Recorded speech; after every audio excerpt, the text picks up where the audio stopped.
I'm completely stunned with the amount of people here.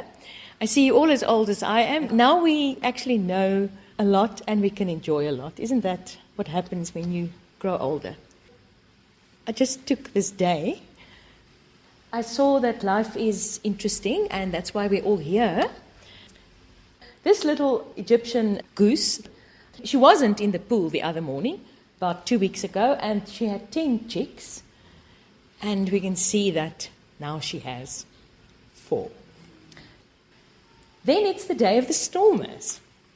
And this is the unit I work in at the back there in Groote Hospital. And these are the members of the staff that were voor in die koor when the stormers came. And they came to visit us, I think it was about 2 years ago. And the reason they came is because a former stormer had Hodgkin and he asked them to come. As you can see, the staff was absolutely jubilant, the sisters, the clerks. And it was an absolutely wonderful day. So I really wish them well today. And I really work is what I do. And then I also have other interests. So for example, I can see there's one lady here with a kind of iconic dress. What does that make me? So that I also have a bit of another interest in life. Love to create things. But mostly I work. So that's why whatever I share today may not necessarily be in the minutiae, but I am actually an absolute detail person. But today you're going to get the big picture from me because I'll tell you why. This is the tall and slim family on my father's 90th birthday. We're all half a head taller because we stretched out, but that's my dad. And that was about a year before he died at the age of just short of 91. So he is Dutch. He lived through the war in Holland, and when he had finished his master's in Rotterdam by literally driving around with train wheels to sustain himself. I can't believe that you can have a bicycle and you actually deliver train wheels, but my father it was not funny at all. He was actually very serious, so this must be the truth.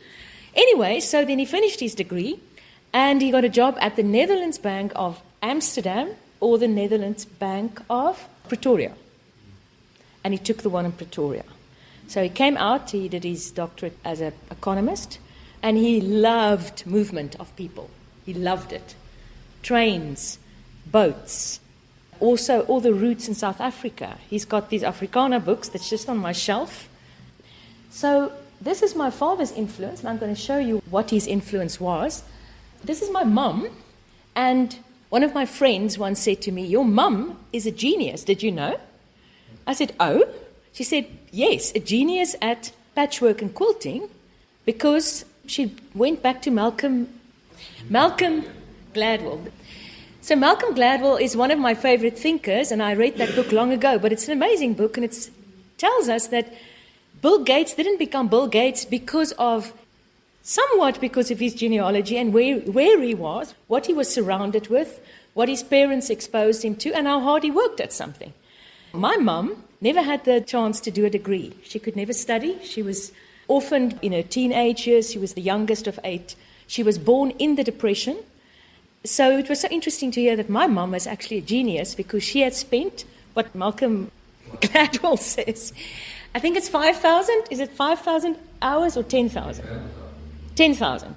And she only started with this when she was about 75 or something. So I was living first in Belgium and then in Ireland, and she would send me these kind of things, and she would say, "So that you do not forget Africa." You know, it's just amazing. So what she does, she takes real pictures from Getaway magazine, and then she photostats them, and then she embroiders them. So that's actually a watercolor, so that's not a real picture, but it's a picture of a watercolor. That is a picture of Cape Agulhas, the lighthouse. This is Porchy, so it's actually also a picture of a picture. This is Louwbergstrand, and that's Namakwaland. And that's, what's that? Kokerboom. What's so cool about it? A lot of you are actually geniuses in genealogy, because you have probably spent easily 10,000 hours of your life in it. So I should also be a genius. I'm definitely very rusty. I don't think I got to the 10,000. First I was in Belgium, finishing my PhD, and my way of getting away from it all was going onto the new internet, it was sort of new then, and getting my Dutch heritage. Then later, I took 2 years sabbatical. I was in Israel, and I was learning Greek and Hebrew, and I was singing and praying, and I was doing my South African genealogy. And I made a few interesting discoveries. So, things that really was very near to my heart, I found out. I think we all know that people are just amazing, and that all peoples of the world were actually meant to be in specific spaces and to travel, and nobody would call them a settler. There is so much in living together, but there's also a lot of pain and trauma in the past. My niece's husband is a Van Hoopen, and Van Hoopen came from Holland with the Boer War, and he's actually took a lot of photos of the Boer War. People suffered. So people suffer, but people also love, and they live. And that's the beautiful thing. That's a little suurfytjie. Do you know gogum confit or suurfytjie confit? This is the province that I love and where I was born. So let's go on. And then, when I was in Israel, I finished this thing, and this is now something from my father. He had made these carpets for fun when he was retired. He always had to do something, and he gave me all the rest of his wool and a completely wrong carpet backing. And then I made this thing and I used every last little piece of wool that he gave me. I had no pattern, and I only had so much wool, and they stopped making this wool. This was actually Jan Paul Barnard, among other makers of these karakul wool, and they stopped. That was it. I had no other wool. And I always call this the one new man, because in the end, that's my belief, that we will all be transformed, if we choose to, I suppose, according to our own belief system. For me, the one new man is the point of life. So, this is my father's legacy in genealogy. He gave me lots of things, but he gave me this. So this is actually the Verburgh side. This is his father's side, and they were Rotterdam. They were dirt poor by the Second World War, but they were like schippers and jagers. They were fishers. That's his Anneau is a French Huguenot surname. Anneau is a little town in the south of France near Nice, and that's also a French Huguenot, Sivat. Then that's his mother from Zealand. What did my father give me? He gave me the most important 6 generations that I needed to be able to do genealogy. And this is now my mum's family. My parents were divorced, but my father still had a great regard for this, and he also wrote a book for his grandchildren about all the things that happened in my mum's family and in his own. So one of his granddaughters was born on 5 May 1945, and that was the day that they were relieved in the Second World War. So that's a very important day for him, a freedom day. And we speak of rogues, rebels, and frontier people. There are people who really love freedom. And so this is the family that I quickly want to mention today. So I'm just going to go to this.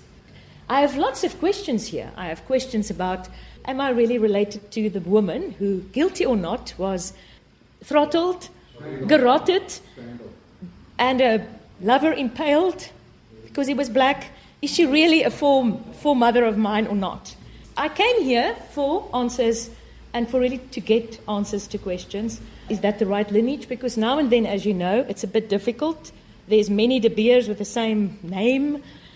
So I have tons of questions there. Love to ask them. Because I am not married, I don't have kids, I'm extremely democratic in genealogy. There's only one Verburgh name carrier, a young man. The rest are all girls, or they have different surnames. So there is one of my father's side. And so for me, all of these people, and I've gone back with all of them as far as I could. The group I take here is the group I know least of. These are the group that I can't go very far, which is quite difficult. And just all I can say is that Aaron Aldum was a dissenter and a Wesleyan, actually a Wesleyan at that stage. And he came out, Eels and Gladstone, and they were also dissenters, and they came with Sephton's party, but we'll get there. I've got 2 Berlin missionaries that came out. That's my German side. And there's something interesting here with this person, which was quite a surprise to me. Some of the photos I put in here, I literally took in Graamsstad and never really looked at it. So this is just, I know it's very small, that Aldum was a weaver. Was he a weaver? I have no idea. And Edith Ida, I know they came from Wiltshire, and they were part of this party of Sephton, which was a Wesleyan group that came out. And they went to Salem. They were put in Salem. These are also rogues, rebels, and frontiersmen, but they are actually the angelic branch of my family. But they may not have been seen as good people by the authorities of the day. They may actually have been seen as rogues and rebels. That's the interesting thing about how we see things, how we label people. So, for example, Aaron Aldum, he rode out on many of these frontier wars. That would, for some, be a very selfless, sacrificial act. For others, it would be an act of war, depending on how you look at it. So, fact is, he was a brave man, and he did these things, and was also wounded at one stage, quite gravely wounded. And then he later moved to Chapel Street in Grahamstown. This is from the Settler Museum in Grahamstown. I took these photos there when I went on a road trip. We were 3 generations. This is the eels. I've showed you there's the Aldums and there's the eels. So the eels, this is when they were old. I got this from the Cape Archive. So they settled in the end in Tarkastad in the Eastern Cape. And this is what they looked like when they were old, and they had like 9 or 10 or 12 children. One of their children was married into my family. Because this is actually all about the eels and the Aldums from the Settler Museum. There was this belief, and that's also written in the Settler Museum, that the Gladstone I spoke of, it's eels and Gladstone, that they actually were a family of W.E.G. Gladstone, and really very closely related. That was also reiterated by the RGN. What's that again? Human science, whatever. But I don't really believe it, because if I look at the genealogy, I can't see that Sir John Moore and then the Gladstone, and I can't see the connection myself. I think people sometimes make connections that don't exist. And until I have found it, I'm not quite sure of that. There's talk that they were visiting the ambassadeurswoning. I don't know what they had to do with that. But all in all, they were very, very poor people when they came here, and they suffered greatly. Again, the first settler baby to be born on arrival, you will see I choose my words carefully. He was born in Algoa Bay, in Port Elizabeth, on the ship the day they arrived. Whether he was really the first baby to be born to the settlers, not quite sure of that. There is Reuben Jabez, or Reuben James Aldum, the son, and again it is... You do wonder, there's lots of Jewish names in that family, but I couldn't pick that. I tried to trace them when I lived in Ireland, because they were supposed to have come from Bristol and then Wiltshire. I know they also ended up in Clapham. And Clapham is a place where that name is connected to the evangelicals, because they had this Clapham revival. It makes sense that they, in the end, came from that. They were definitely in London before they left. They were definitely very deeply, deeply evangelical. We know he came as a weaver, but we also know he was carrying a big load as a Wesleyan preacher. He was an active member. This is just something in the Settlers Museum on the Methodism at Salem.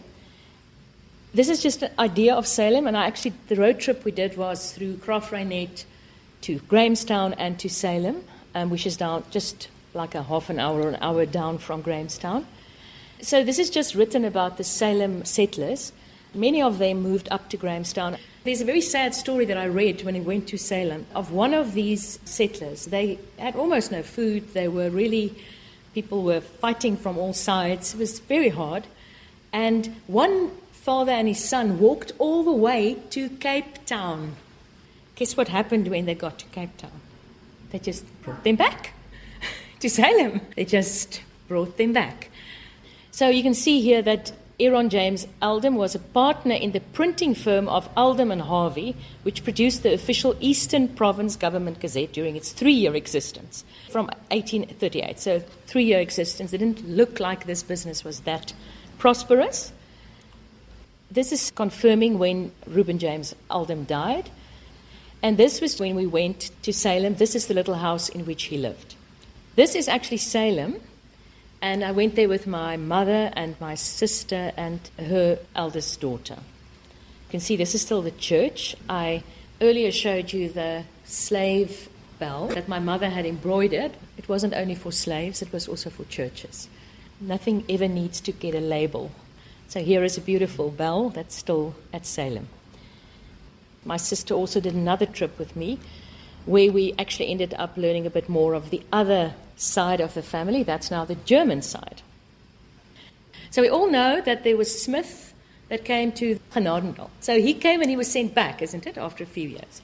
And I think the whole point, if you've studied the older Cape, you will realize that the Dutch were true to their convictions, which weren't always so nice, but at least they were true to it.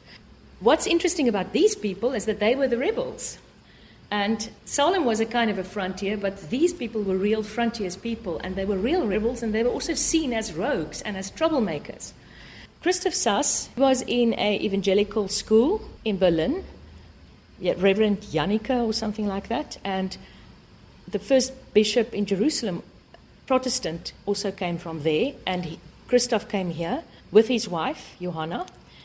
We all know probably what the LMS is, the London Missionary Society. By the turn of the 18th to the 19th century, in other words, 1795, that's actually when this whole revival started in the Protestant evangelical circles, and then they started going out. There was no Berlin or German Missionary Society, so Christophe Sass had to go with the London Missionary Society. It was the Moravians who came out first. Both my German missionary forebears were definitely not, they were no Moffats, you know. They were just very normal people and probably not very good at their job. But the one thing that for me stands out is the love that people write about their lives. Christophe Sass had to write in English, poor man. He had to write his reports to London in English. He could write English, but it wasn't that fantastic, you know. So what did they think? He was a little bit dumb? I know that so well, having worked in other countries.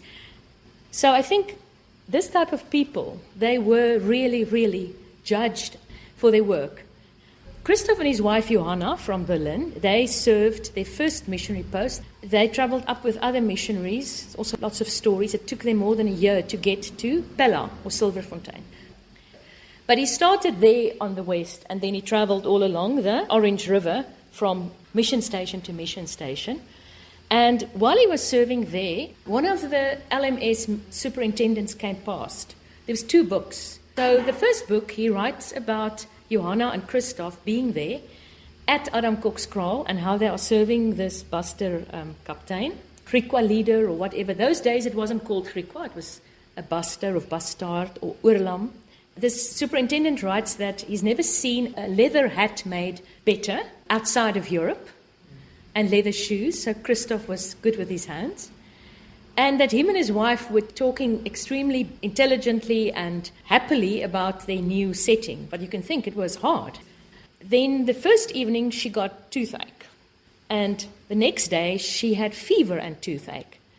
That evening they prayed for her, and she said she knew she was going to die, so she had a septicemia, but I know that, so she must have had a septicemia from her tooth that killed her. So he beautifully describes how she dies. They're in the Pella kraal, and how she tells him what scripture that she wants to hear. And the next day, there is this bereaved widower. He is about 40 years old. We don't know of kids. So they either left their children in Berlin that were already grown, or they couldn't have children, which is more likely. Here he is, and people are just taking it on the chin, and they're going on. And the superintendent also has to move.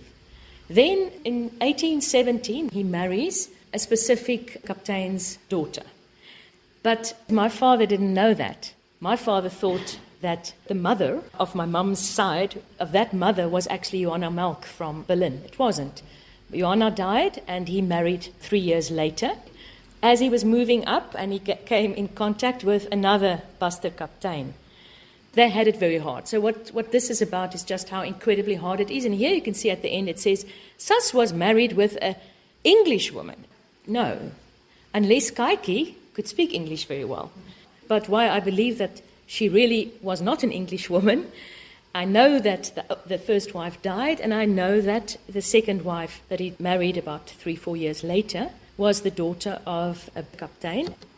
This lady was not the mother of Maria Sass. it was actually Caatjie. I think this is the first Adam Kok. And I think I got some of this when we were in Philippolis or in some other part in the Free State. That's where I think I got some of these things. You know that it's very difficult to understand who Adam Kok was, how many children he had. Many of these histories were not very well written up. But the fact is that my forebear, Christophe Sass, and his bastard wife, they did serve continuous father and the son, Adam Kok II, and kept serving them. This is what was in the museum, I think in Philippolis. And this has a lot of detail about all the different Koks, because we now live in a different country, where there's also a different history that has to be told. And this gentleman, he's a Waterboer. He's then a descendant of this whole dynasty of Griquas. It was just very lovely to see that there's different histories. And what is very important to me as a believer is that I believe that people are placed, I work in blood, but there's also a spiritual type of blood, and there's the fact God put us in certain places. He created us to live and move and have our being, and He put us in certain areas. And in Caatjie, Sass, I know very little about her, but I have a First People's blood, because I'll tell you where she comes from. That's another rogue or rebel. I see that I've skipped a lot of stuff, and I actually went to the later life, but this is a book that I would like to get. It's The Mission at Theopolis. Christophe Sass was there on the border of that time, and when he retired, he couldn't move to Graaff-Reinet as he would have wanted to because of his wife. So his wife was definitely not Western. She may have spoken German because of her German father, but she was definitely an African in the way she lived. So he couldn't retire there, and he was then retiring in Theopolis, and there he got a lot of flack for being, he was old, 70, for not doing feeble work and growing cannabis, because that's what they grew. That's what was grown in those areas. You must also know that all these places were always given incredibly harsh comments by the people driving past. John Philip in Bet Elsdorp near George. It was always being excoriated as the most awful places. But I also have studied and looked at some of the transactions and stuff, and I saw how the English government was continually taking people from Bet Elsdorp, coloured people or black, for almost no money. They were drafted into work for the English government, for example, the British government. 20 people for the next 4 weeks to go work there, or 40 people there. I'm not into that history, but all I know is that they were definitely seen as very pathetic. This kind of trying to live out this belief that all men are created equal and to treat all people the same. It wasn't easy, and the government was not having much of that. Now we have human rights laws, and now we have a totally un monde bouleversé. We've got a totally different world now. So then it was the other way around. And this is where I will end, Schultheiss is then the second German missionary that came, and he came in 1833 from Berlin. He was at the university in Berlin, which still exists today, and he studied theology, and I think they called it philology or something in those days. I did go to look at the records, and that was actually languages. He studied language, and he studied theology. And so he came out.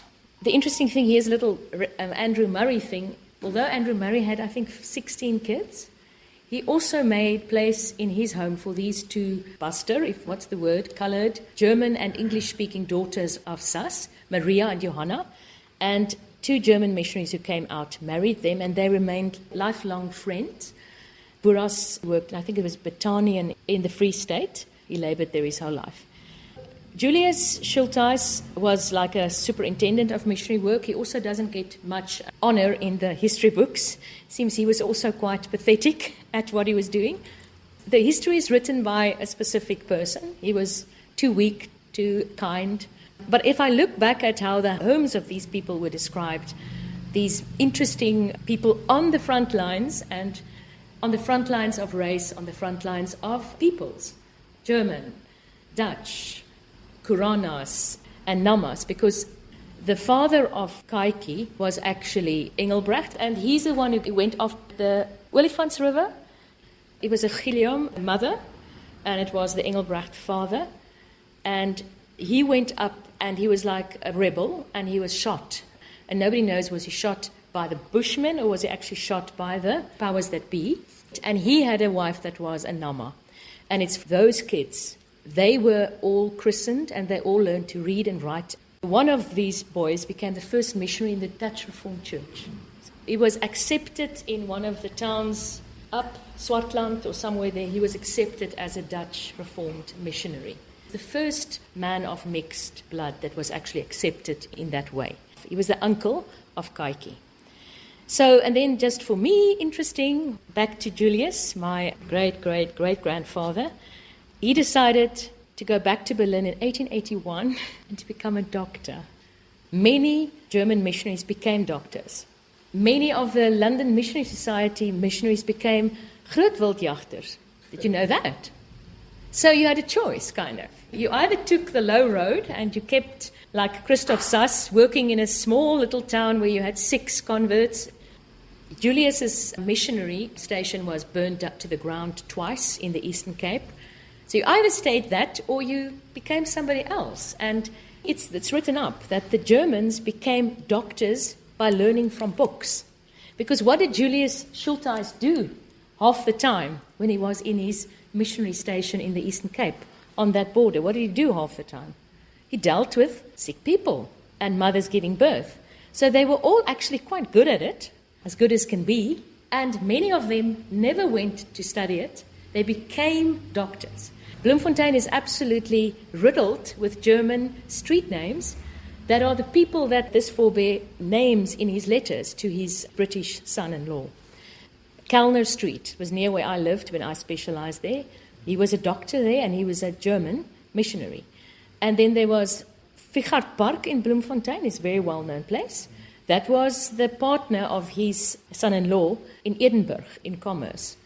But many of these became doctors, but my forebear, so typical of our family, would have gone back all the way at 64 and would have gone to study. He actually then became a doctor, so here is a letter he wrote when he arrived, and he called his son-in-law, my dear son, your affectionate father. And then he said, give my regards to Louise and the children, which was actually his daughter. And then in 1885, he writes, you will wonder why I write again, but I had this joyous thing on the 14th, my promotion took place. And that was at this University of Berlin, which Humboldt's, I think it's called Humboldt's. And then he went back to Bultfontein to practice for 12 years as medical doctor. So that's a little bit of a story of my angelic frontiers, rogues, rebels, and then I have the less angelic ones. That's on my Swanepoel side. So, but that's the story of these people. So.